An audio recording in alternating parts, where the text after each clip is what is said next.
So here I sit. It's been a while. It's been over a year since I've been up here, and it's a little nerve-wracking. I'm feeling a little jangly inside. But I was thinking about, Venerable had some things that she was going to suggest that I talk about, or she said something that I might want to talk about, and I wasn't sure what that might be.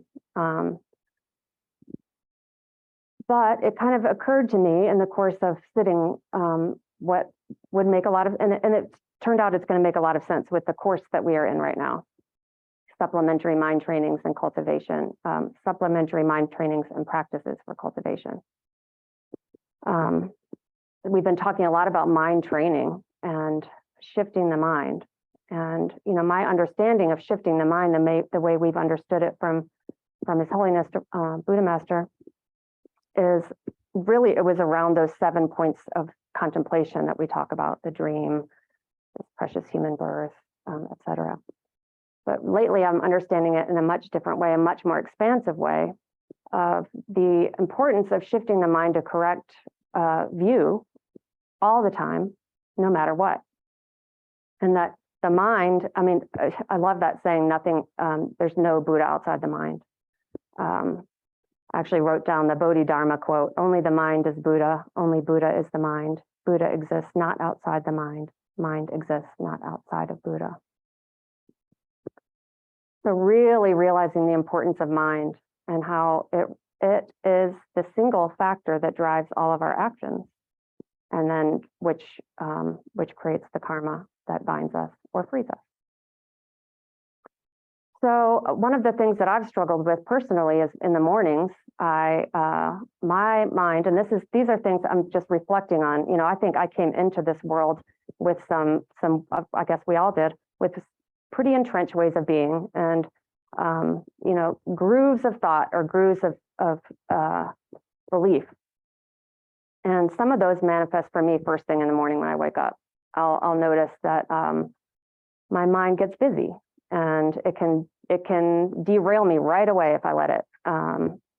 I can get caught up in to-dos. I can get caught up, and then if I get caught up in to-dos, I can easily then go into criticizing myself about that way of thinking, or if there's any reluctance on the part of practicing or something like that, that can easily spin out. I can be like, well, you're not motivated, or you're not concentrated enough. So anyway, so I was reflecting on that and looking at, that's a critical time. It sets up the whole day. What can I do? What kind of prayer can I say? I have readings, I have reflections and practices that I do every day, but I wanted something more of like a prayer, something that really inspired and centered and set the intention and aspiration for the day. So I was kind of asking for that. And what showed up several times was this prayer called the King of Prayers, or the extraordinary aspiration of the practice of Samantabhadra. It's a beautiful prayer, and a lot of what we're going to do today is practice together. We're talking about practices. I want to actually do something together. This is a beautiful long prayer, and it's really a meditation, and it's even considered in many ways a complete practice. It includes many elements of what would be considered necessary to be a complete practice: prostrations, offerings, confession, and then at the end, a dedication of merit. So that's what we'll be kind of looking at together today. Another thing that I was noticing is, and that Venerable's been talking about, is just the very deep suffering that's going on in the world right now. And, if you just take a quick look at social media, you'll see, I was looking at one person, I looked at our Heartwood Facebook page, and I saw one person who's a meditation teacher, and he put this very, very, I thought, compassionate, embracing view of the whole situation with Palestine and Israel.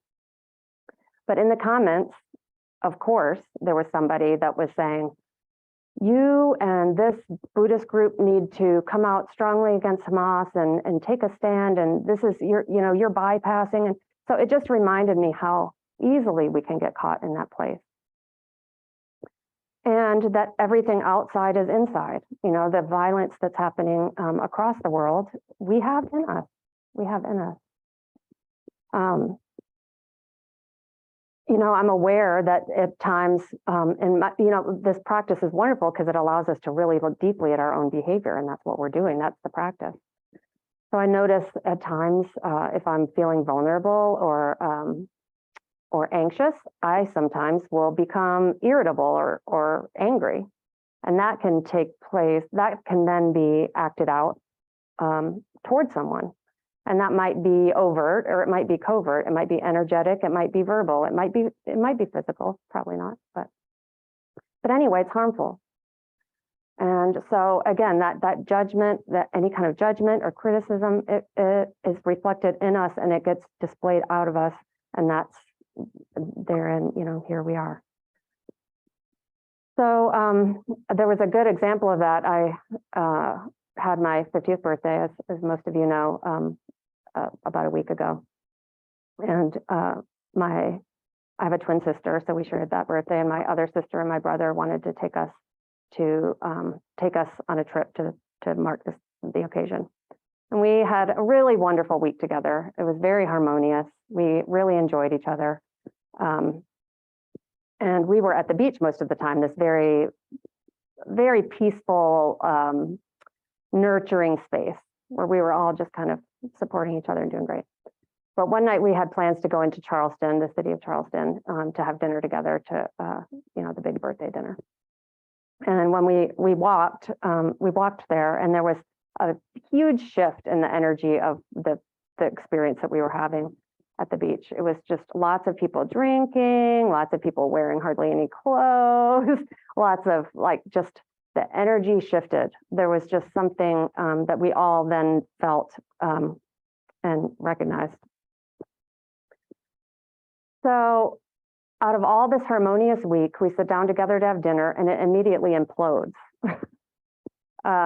It was pretty immediate and it was very strange. We were all noticing a feeling of energy shift, and then we went into the restaurant, sat down, and then it was kind of manifesting. And so it was very silly. It was, I told some people that some of the residents this story, but my brother was telling a story and my sister Sarah interrupted, which is not unusual in our family, to ask a question about wine. She just like, woof. And then my other sister mentioned that it was severing. She used the word severing, kind of severed the conversation. And then my brother said, that was kind of cold. The way you said that was kind of cold to my sister. And then my sister felt like, oh my gosh, he thinks I'm a cold person. He's totally got me wrong. He's got me completely wrong. So she gets upset and goes to the bathroom, and my other sister follows her. And then I'm there with my brother. And I am just like, I'm constantly trying to figure out how to apply the Dharma, right? So, and I'm really trying to figure that out. I'm feeling a little bit activated, as my brother would say, but I'm like, the problem here is that everybody has these perceptions and they're thinking something about someone else, but that's not true the way that person is intending it.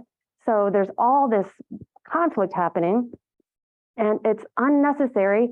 And these perceptions are false and unreal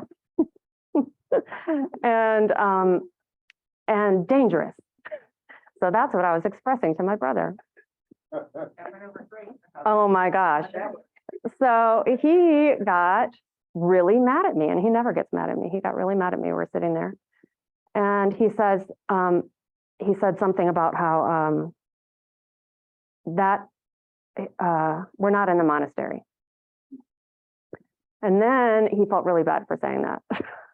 So anyway, I won't go into the whole rest of it. It was bleh, and then, we came back together. But what it really made me think about is how I handled that situation. One, what was happening with my siblings, and one, how did I handle that situation? Even with good intention. I was thinking today, there was some judgment and criticism, like you're doing something that you shouldn't be doing. And that energy was expressed. even if I didn't, and maybe, yes, in my words, although my words weren't so bad, I wasn't saying it quite like I said it to you guys.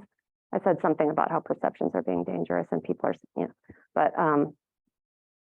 but the energy he could see, and he later told me that he noticed my face was red and my jaw was clenched. And he's like, I just want you to say what you're actually feeling. So I recognized that one, that the conflict that, that it was in me, and I was expressing it, and it was inciting. It was inciting, or at least not, it was not helpful. It was potentially inciting what was already an energetic disturbance. So we have an option in those moments to incite, or pacify. I was listening to a podcast recently that Venerable had suggested. This woman, this teacher named Kandro Kuzang, really, really great. But she was talking about cities, cultivating cities. Powers to help benefit people at a greater level. And one of the ones that she's talked about that is, that she said is easy to practice and that we can all do, is pacification.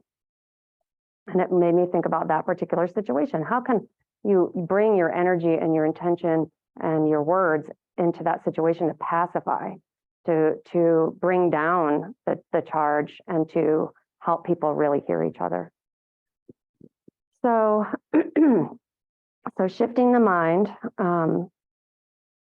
this particular prayer is helpful for that. It really, I was utilizing it the other morning, and it just moved me so deeply.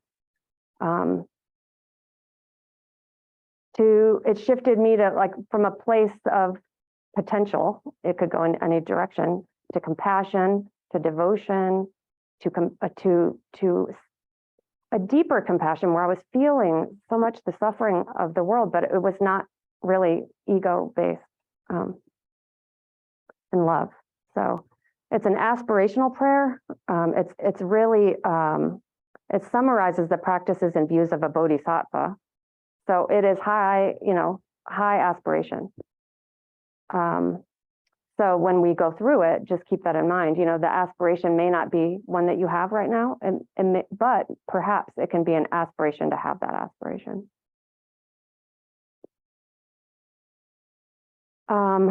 We talked about how the Buddha says that basically the Dharma is three things: train the mind or tame the mind. I kind of like both, train and tame. Which helps us cultivate all that is good and avoid all evil.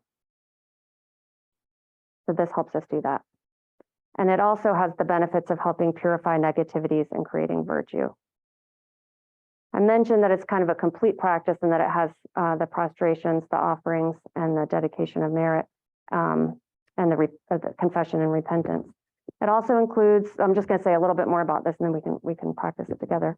It includes the four immeasurables. It includes virtues and the perfections. Are you familiar with it, Elsie? Is it the 7 limbs? I'll talk about that in a second. Yeah. It includes the 5 powers of a bodhisattva, which are the faith, diligence, mindfulness, concentration, and wisdom. I learned a lot in looking up this prayer. I was looking, what I noticed in the prayer was those things, those 5 powers. But I looked up the path of a bodhisattva. There's 5 paths of a bodhisattva that include 10 bhumis, or stages of the path. I'll just share briefly. You can look this stuff up, but there's the path of accumulation, or of positive intention and bodhicitta. The path of joining, which combines the stages from accumulation and then the next stage, which is seeing. And within joining, there's warmth and summit, which has, with that stage, warmth and summit has the 5 powers of faith, diligence, mindfulness, concentration, and wisdom. And then there's the stage of acceptance and supreme attribute. Those are all just under joining. And then there's the path of seeing and wisdom, which includes the first bhumi. There's 10 bhumis and the stages from the bodhisattva to Buddhahood. Path of meditation, which is the next 9 bhumis, and the path of no more learning, which is the 11th bhumi, or universal radiance. That's just an aside that I thought was helpful to know. So this prayer, the King of Prayers, also does include the 7 limbs the 7-limb prayer. And I don't know if, Brian, you might be familiar with it. No. But the 7-limb prayer is a very, very common and famous prayer that is incorporated into the first 12 verses of this King of Prayers.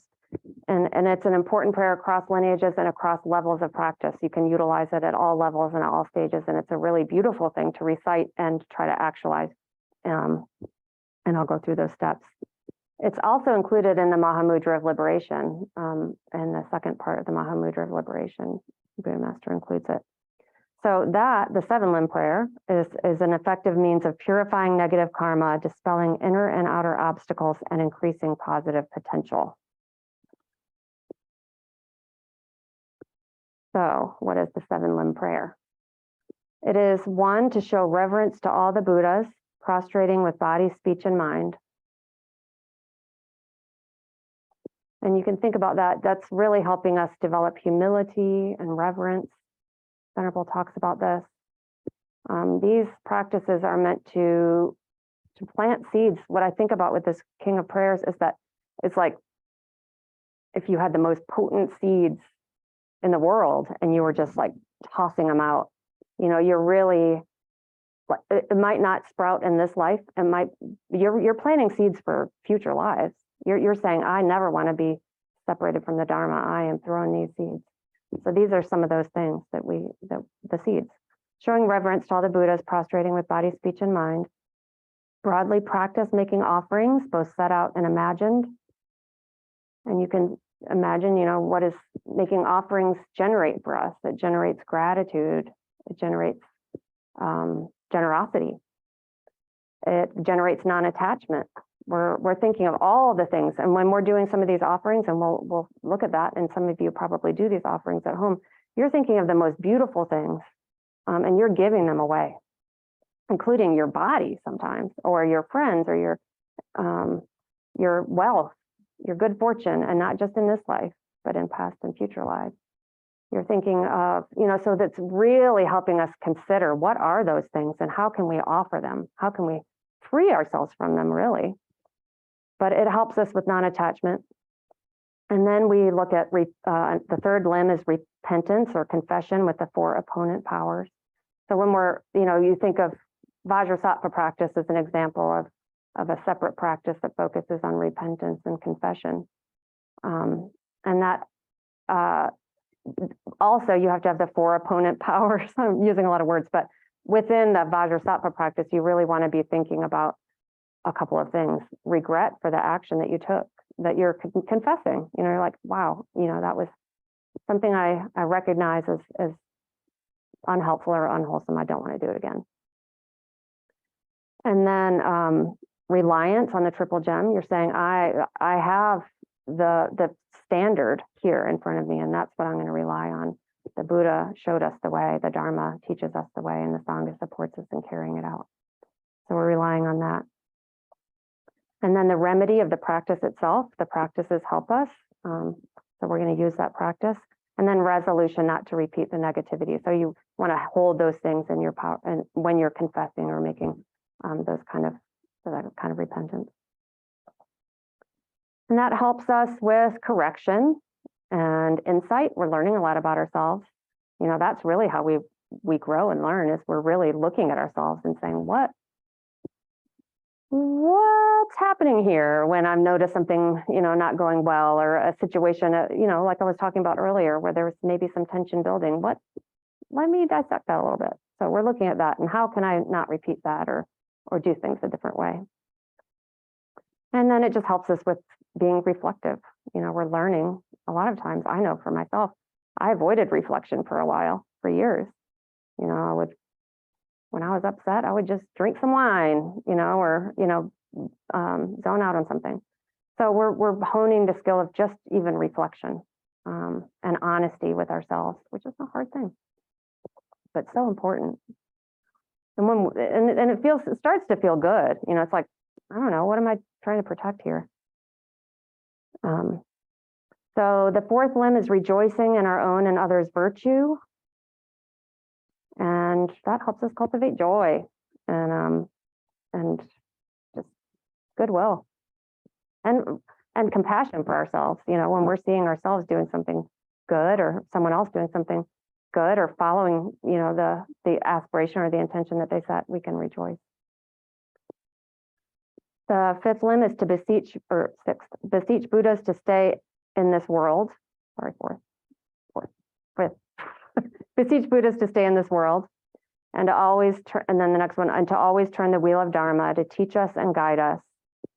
And then, as I was talking about before, that really plants the seeds to continue receiving the teachings in future lives. And to always turn the wheel of Dharma to teach us and guide us, which plants the seeds to continue to receive the teaching. Think about this, I'll get into that in a minute. And then lastly, dedicating merit universally to all living beings. So those are the 7 limbs, and they're, as I said, incorporated into this. And it's just a very, very special reflection and something that, you can put into practice. All these, you're really shifting your mind. And then when your mind is shifted, then your actions follow suit. And then we don't have regret. How wonderful is that? Yeah. Yeah. And then, without regret, we can have access to more contemplation, concentration, and samadhi. So that was the introduction to the practice. And then I thought together it would be lovely to do this as a Sangha. So just a couple of things. When I'm going to read through the prayer, but I'm also going to start us with a couple of reflections in advance of the prayer itself. So part of the prayer will be prostration. So just offer prostrations in your seat. Part of the prayer is visualization. So just try as well as you can to visualize according to the description.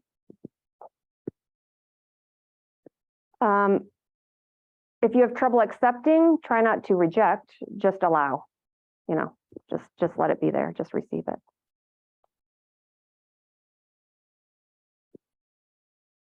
Once we finish the prayer, we're going to end with a little bit of meditation, and then that'll conclude our time together. Are there any questions before we start? So just get comfortable. We'll start with taking refuge. I'm going to repeat this 3 times. I and all sentient beings, until we attain enlightenment, go for refuge to the Buddha, the Dharma, and the Sangha. You can join me. I and all other sentient beings, until we attain enlightenment, go for refuge to the Buddha, the Dharma, and the Sangha. I and all sentient beings, until we attain enlightenment, go for refuge to the Buddha, the Dharma, and the Sangha.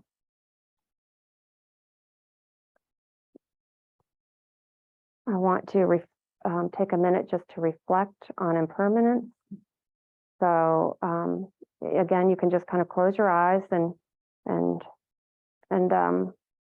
just consider that, this life feels like all there is sometimes, and it feels like it'll go on forever. But we are learning that that is not the case, that this life is short, and that we will be separated from our bodies, our families, our friends, our possessions, and that can end at any time.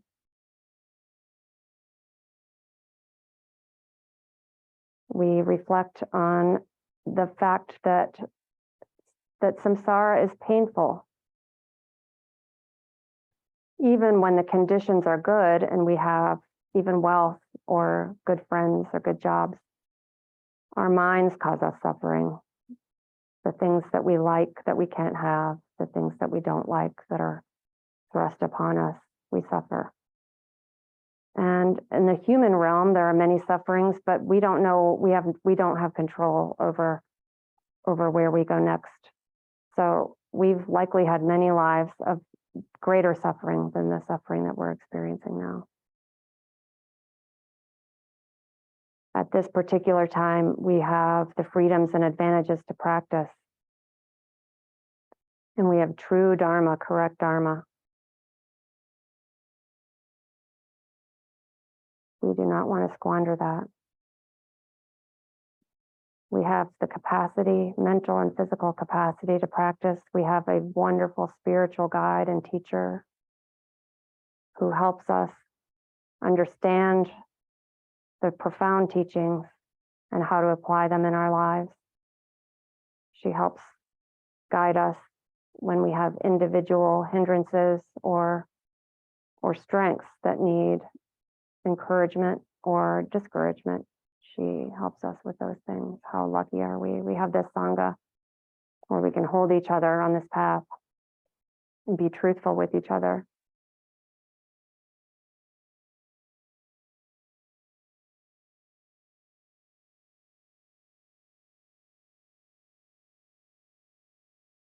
And now we're just going to quiet our minds by attending to our breath.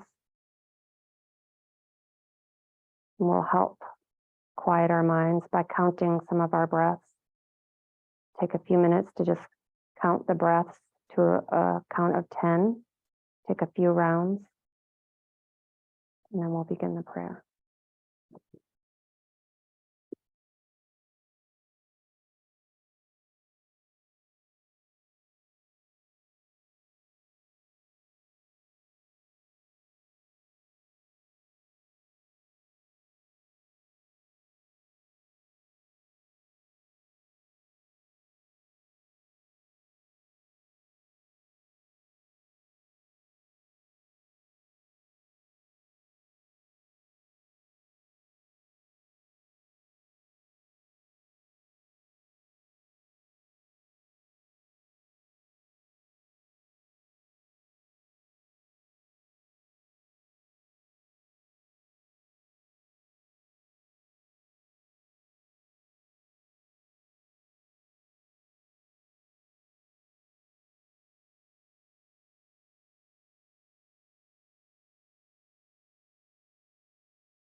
I bow down to the youthful Arya Manjushri.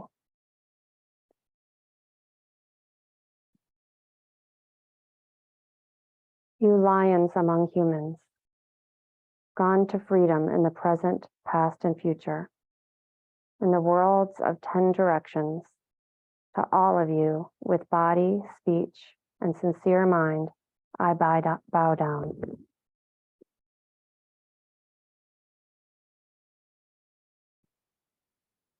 With the energy of aspiration for the Bodhisattva way, with a sense of deep respect, and with as many bodies as atoms of the world, to all you Buddhas visualized before me, I bow down.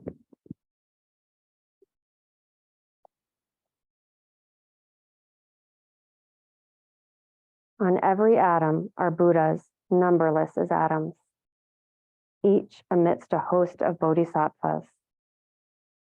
And I am confident the sphere of all phenomena is entirely filled with Buddhas in this way, with infinite oceans of praise for you and oceans of sound from the aspects of my voice. I sing the breathtaking excellence of Buddhas and celebrate all of you gone to bliss. beautiful flowers and regal garlands, sweet music, scented oils and parasols, sparkling lights and sublime incense, I offer to you, victorious ones.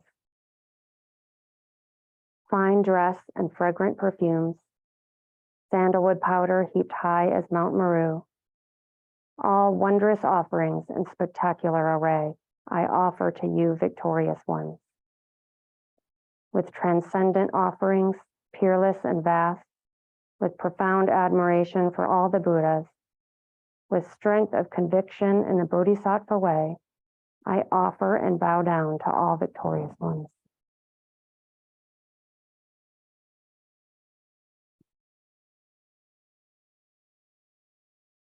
Every harmful action I have done with my body, speech, and mind, overwhelmed by attachment, anger, and confusion, all these I openly lay bare before you. I lift up my heart and rejoice in all merit of the Buddhas and Bodhisattvas in 10 directions, of solitary realizers, hearers still training, and those beyond, and of all ordinary beings. You who are the bright lights of worlds in 10 directions, who have attained a Buddha's omniscience through the stages of awakening, all you who are my guides, please turn the supreme wheel of Dharma. With palms together, I earnestly request, you who may actualize parinirvana, please stay with us for eons, numberless as atoms of the world, for the happiness and well-being of all wanderers in samsara. Whatever slight merit I may have created by paying homage, offering, and acknowledging my faults, rejoicing and requesting that the Buddhas stay and teach, I now dedicate all of this for full awakening. May you Buddhas now living in the worlds of 10 directions, and all of you gone to freedom in the past, accept my offerings. May those not yet arisen quickly perfect their minds, awakening as fully enlightened ones. May all worlds in 10 directions be entirely pure and vast. May they be filled with bodhisattvas surrounding Buddhas gathered beneath a Bodhi tree. May as many beings as exist in 10 directions be always well and happy. May all samsaric beings live in accord with the Dharma, and may their every Dharma wish be fulfilled. Remembering my past lives and all varieties of existence, may I practice the Bodhisattva way. And thus, in each cycle of death, migration, and birth, may I always abandon the householder's life. Then, following in the footsteps of all the Buddhas and perfecting the practice of a Bodhisattva, may I always act without error or compromise, with ethical conduct, faultless and pure. May I teach the Dharma in the language of gods, in every language of spirits and nagas, of humans and of demons, and in the voice of every form of being. May I be gentle-minded, cultivating the 6 paramitas, and never forget bodhicitta. May I completely cleanse without omission every negativity and all that obscures this awakening mind. May I traverse all my lives in the world free of karma, afflictions, and interfering forces, just as the lotus blossom is undisturbed by the water's wave, just as the sun and moon move unhindered through the sky. May I ease the suffering in the lower realms and in the many directions and dimensions of the universe. May I guide all wanderers in samsara to the pure bliss of awakening and be of worldly benefit to them as well. May I practice constantly for eons to come, perfecting the activities of awakening, acting in harmony with the various dispositions of beings, showing the ways of a bodhisattva. May I always have the friendship of those whose path is like mine, and with body, words, and also mind, may we practice together the same aspirations and activities. May I always meet a spiritual mentor and never displease that excellent friend who deeply wishes to help me and expertly teaches the Bodhisattva way. May I always directly see the Buddhas, masters encircled by Bodhisattvas, and without pause or discouragement for eons to come, may I make extensive offerings to them.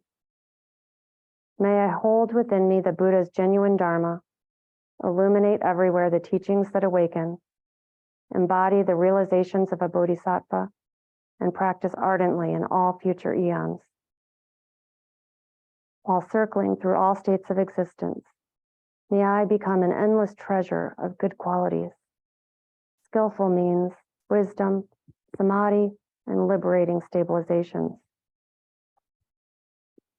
Gathering limitless, pristine wisdom and merit, on one atom, I shall see Buddha fields numberless as atoms. Inconceivable Buddhas among Bodhisattvas in every field, practicing the activities of awakening. Perceiving this in all directions, I dive into an ocean of Buddha fields, each an ocean of 3 times Buddhas in the space of a wisp of hair. So I too will practice for an ocean of eons. Thus I am continually immersed in the speech of the Buddhas, expression that reveals an ocean of qualities in one word, the completely pure eloquence of all of the Buddhas, communication suited to the varied tendencies of beings. With strength of understanding, I plunge into the infinite awakened speech of the Dharma of all Buddhas in 3 times gone to freedom, who continually turn the wheel of Dharma methods. I shall experience in one moment such vast activity of all future eons, and I will enter into all eons of the 3 times in but a fraction of a second. In one instant, I shall see all those awakened beings, past, present, and future lions among humans, and with the power of the illusion-like stabilization, I will constantly engage in their inconceivable activity. I shall manifest upon one single atom the array of pure lands present, past, and future. Likewise, I shall enter the array of pure Buddha fields in every direction without exception. I shall enter the very presence of all of my guides, those lights of this world who are yet to appear, those sequentially turning the wheels of complete awakening, those who reveal nirvana, final perfect peace. May I achieve the power of swift magical emanation, the power to lead to the great vehicle through every approach, the power of always beneficial activity, the power of love pervading all realms, the power of all surpassing merit, the power of supreme knowledge unobstructed by discrimination, and through the powers of wisdom, skillful means, and samadhi, may I achieve the perfect power of awakening, purifying the power of all contaminated actions, crushing the power of disturbing emotions at their root, diffusing the power of interfering forces. I shall perfect the power of the Bodhisattva practice. May I purify an ocean of worlds. May I free an ocean of beings. May I clearly see an ocean of Dharma. May I realize an ocean of pristine wisdom. May I purify an ocean of activities. May I fulfill an ocean of aspirations. May I make offerings to an ocean of Buddhas. May I practice without discouragement for an ocean of eons, to awaken fully through this Bodhisattva way.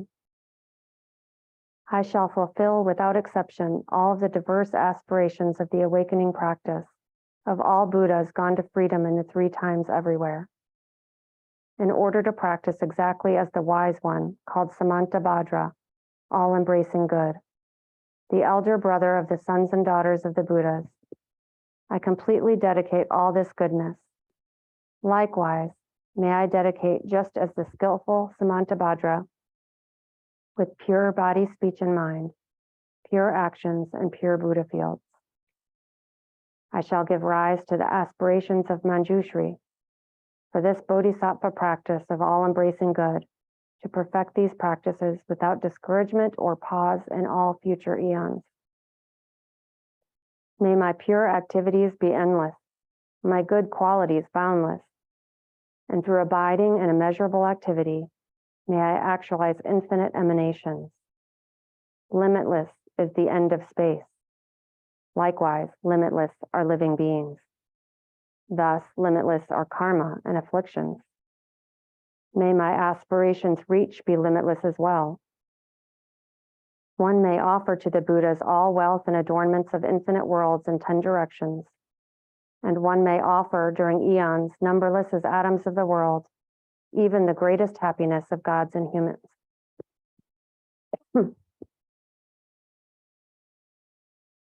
But whoever hears this extraordinary aspiration and longing for highest awakening gives rise to faith just once, creates far more precious merit.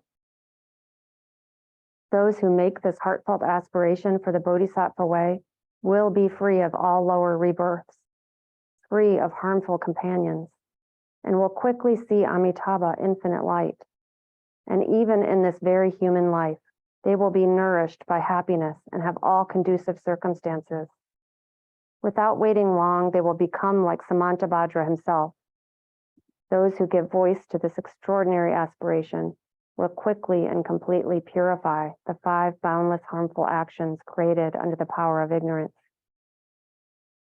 Blessed with supreme knowledge, excellent body, family, attributes, and appearance, they will be invincible to vast interfering forces and misleading teachers. And all the 3 worlds will make offerings. Going quickly to the noble Bodhi tree and sitting there to benefit sentient beings, subduing all interfering forces, they will fully awaken and turn the great wheel of Dharma. Have no doubt that complete awakening is the fully ripened result comprehended only by a Buddha, of holding in mind by teaching, reading, or reciting this aspiration of the Bodhisattva practice. In order to train just like the hero Manjushri who knows reality as it is, and just like Samantabhadra as well, I completely dedicate all this goodness just as they did. With that dedication, which is praised as greatest by all the Buddhas gone to freedom in the 3 times, I too dedicate all of my roots of goodness for the attainments of the Bodhisattva practice. When the moment of my death arrives, by eliminating all obscurations and directly perceiving Amitabha, may I go immediately to Sukhavati, pure land of great joy. Having gone to Sukhavati, may I actualize the meaning of these aspirations, fulfilling them all without exception, for the benefit of beings for as long as this world endures. Born from an extremely beautiful superlative lotus in this joyful land, the Buddha's magnificent mandala, may I receive a prediction of my awakening directly from Buddha Amitabha. Having received a prediction there, may I create vast benefit for beings throughout the 10 directions, with 1 billion emanations by the power of wisdom. Through even the small virtue I have accumulated by offering this prayer of the Bodhisattva practice, may all the positive aspirations of beings be fulfilled in an instant. Through creating limitless merit, by dedicating this prayer of Samantabhadra's deeds, may all beings drowning in this torrent of suffering enter the presence of Amitabha. Through this king of aspirations, which is the greatest of the sublime, helping infinite wanderers in samsara. Through the accomplishment of the scripture dazzling with Samantabhadra's practice, may suffering realms be utterly emptied of all beings.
I said we would end with that, but I want to say a couple other things and then offer the opportunity for anybody else to share that wants to.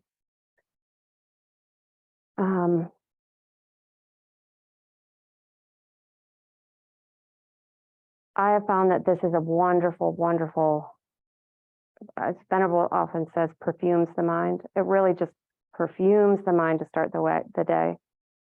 It's just sets the framework for to follow the path for the benefit of all beings, to get myself out of the way, and to feel the gratitude for the holy beings that have showed us the way, to make offerings, to really practice making offerings. That's something new for some of us. So I hope that it's something that maybe some of you might find useful as well for the same reason, to maybe start your day with, or to consider, or to read from time to time. Where the Venerable says we're the practice and blessings lineage. So this seems to be very much in line with that, that type of cultivation. Another thing I was thinking of when I was talking about pacification, I just wanted to give an example. The podcast that I was listening to with Khandra Kuzang, when she was talking about pacification as a city that we can cultivate, she gave an example of Garshin Rinpoche. She was with him in a car, and they were in their robes and everything and driving down the road. And they pulled up next to this car on the road, and the people in the car were really abusive and awful. And they're like, "Go back to your country." And they were just like really horrible. And they were actually feeling a little threatened. But Garshin Rinpoche, she said he just looked at them and just gave this like beautiful, radiant smile. And with that beautiful, radiant smile, they shut up and were just stunned. They were just like, whoa. You know, that was an example of pacification. He just sent out love and goodwill and whatever else he was doing. We don't know. I don't know. He's a realized being, but he was able to pacify that violence just with that. So how cool is that? That's something that we can practice, you know, and notice when we're doing the opposite of that, because that happens too. When our energy or our behavior is actually creating strife. And I also wanted to let you know that this prayer is from the Avatamsaka Sutra. It's at the end of the Avatamsaka Sutra, if anybody's interested. Any comments or anything that anybody would like to share? There's a microphone next to. Yes. Kadara Sacha. Kadara.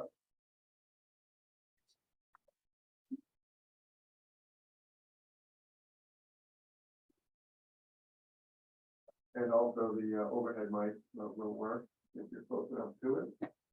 And Brian, Sarah, I would suggest if you want to share that you use the microphone. And there's no need. I mean, if people are feeling reflective, that's also makes a lot of sense. We did kind of create a little bit of a field here, I think. You see, I just want to thank you. That was a wonderful experience, and I do intend to use that prayer in maybe a recording of you. I actually record. Yeah, she does this too, but recorded myself doing some of the mind essence, the oceanic mind essence, with the 7 points of contemplation of myself reading it so that I can play it and contemplate it. So yeah, that is helpful sometimes to do that. But I also found it powerful in my own experience to read it aloud to myself. It was very, very, very moving to say that out loud. Where can I find a copy of it? I actually will put one in the learning platform, or I can email it to you if that's tricky to use. But I'll put a copy of the whole prayer there.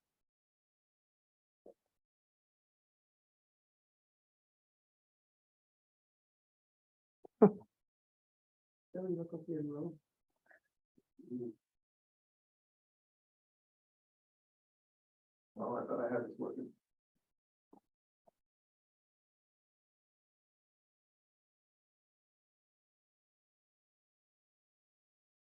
Can you hear me?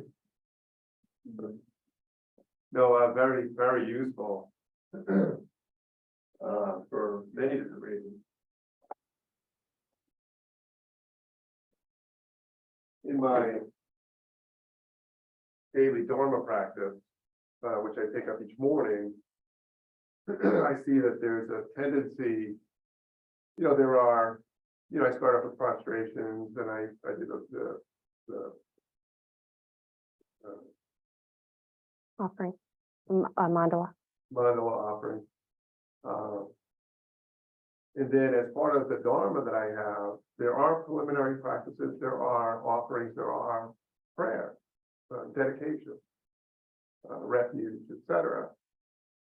And then there's a series of pages that are what are referred to as advice and things like that. And I find that after so much time, I can kind of get used to what's there and begin it's hard to focus and stay with it. And so I'm seeing this as something I could introduce. So it's before the main practice, right? And I'm seeing this as something I could introduce to kind of change things up. So I will use it for that purpose. Thank you. Thank you, Joe. I've found the same thing. Like, I'm looking for other ways to think about or contemplate some of the things that are important to contemplate. And that was also part of the motivation for looking at this. What other ways, what other language, what other ways of viewing some of these things can I utilize to really deepen my recognition and realization around some of it? And not necessarily, I have to be careful that I'm not only doing that I take the time to really just reflect within and don't take the shortcut by just like somebody else tell me what to think. You know what I mean? Yeah. One other thing that comes to mind, I was listening to a talk and the Rinpoche said, that 1 hour, if it's 1 hour, right, that Dharma practice you do in the morning is the setup for the rest of the 23 hours of your day. It's a reminder of how you want your mind to be and your heart to be throughout the rest of the day. Last night I had an exchange with somebody over text. And he came to me kind of strongly out of the blue, and it was kind of unexpected. And, it seemed to be an attitude. You see how we're reading each other's minds right across the airwaves. And I responded curtly. It was a curt response in my mind. I probably worded it such that it could be, in other words, it was like your point, this kind of thing. And then, of course, that did tamp down whatever energy he might have had. So, there was just a brief exchange after that. And I think it'll be okay, but I wasn't settled going to sleep. I wasn't settled this morning for my Dharma practice. And this talk that he just gave raises the question. This is text. There's time.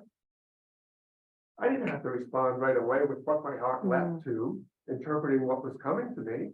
Where was my bodhisattva aspiration? There's time. This is text. I could have waited. Right? So we do these practices, whenever we do them at the beginning of the day or whatever, helpful to be reminded that this is so that we have some tools in the bag throughout the rest of the day, but to use the tools.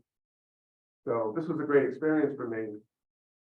Where is that bodhisattva aspiration? I could have waited. I didn't have to respond right away. Could have collected myself. Realize that he's suffering. Realize that maybe he's got an edge. Maybe he's traveling, he's in a hotel. Somebody made him mad today. And he just got this thought, and here it comes. I could have compassion for that. So Thank you so much. Yeah. We aspire, and I've recognized so much the need to be patient with myself. In the way that the situation you're describing, it seems important to be patient with yourself too. These are things that we're training. Sometimes we don't recognize, and it probably felt different to you than it felt to him. It might feel like no big deal to him, but anyway, regardless of the circumstance, sometimes we do act impulsively, and that's another thing that is with the shifting the mind. Ooh, you know, how can we get ahead of things instead of impulsively responding based on our grooves, our habitual ways of doing things? It's so easy to do that. That's part of my work for sure. Slow down. And then, you know, as Venerable says, you know, what we think and ponder on becomes the inclination of our mind. And then from the inclination of our mind becomes our actions and reactions. All mind. Yeah, please. Go ahead, Kelsey, you can just speak. Okay. It's the magnification, you know, the magnification of the virtuous, the magnification of the prayer, the magnification of the non-virtuous. And every single time we're thinking and doing it, it either becomes a non-virtuous or a virtuous, possibly act. And so that's the thing that I forget about, is that the slightest virtuous thing that one thinks or acts out has an abundance of karma. And sometimes it's so difficult for me because the habituation, you know, the habituation from however long is so powerful and requires so much. I mean, and we've been practicing for a long time. We have been practicing for a long time. Yeah, the magnification of it all, Mhm. with the virtuous and the non-virtuous, and the habituation, and the habituation, which is the continuation of the karma. Mhm. And just a slight pause. Yeah. Is so helpful. And being able to thank you for the prayer that sets the tone for the possibility of all of that is so powerful. Mhm. Yeah, just a lot of this is trust and faith that with each thing that we do, with each positive change that we make, it might feel hard and it might continue to feel hard, but it won't always be hard in the same way because we are planting new seeds. And this is planting seeds, you know, at many levels. You know, I was thinking about how when I would do initially, very early on, when I was doing some of these practices where I was visualizing blessings pouring down upon me or purification, there was a little part of me that wanted most of the light on me. You know, when you're visualizing the field of all the beings, I'm like, but I need it, you know. So there was a little part of me, I was like a little bit shocked and appalled to realize that. But over time, as I've continued to practice, it's way more expansive. It doesn't. There's less me and more oneness. There's more deep care for others. But yeah, it's a progression.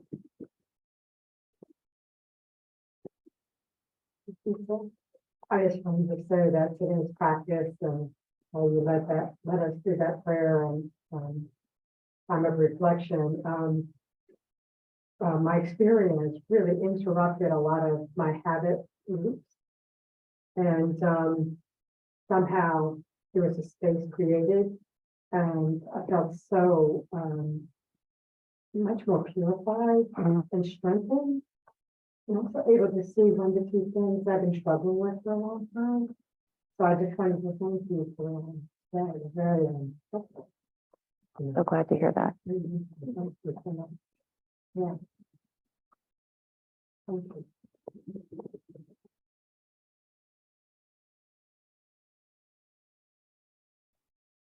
So, anybody else?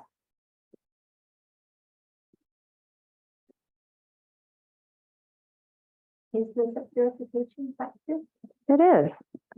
Sue just reminded me of that. Yeah, it's very much a purification practice. It's purifying and planting the seeds of virtue.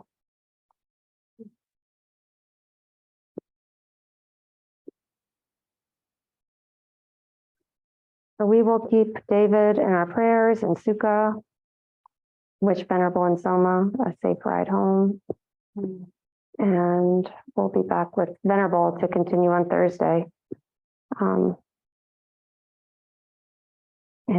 I think it would be good to offer merit again, if anybody would like to do that today.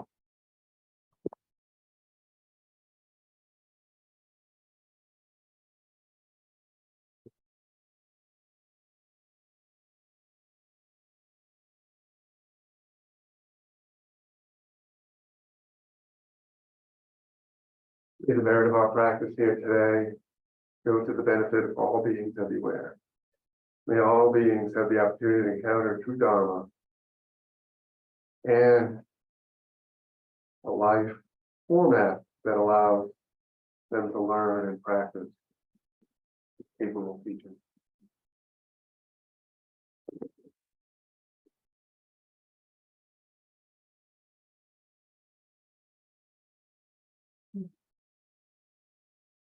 Thank you all. Thank you.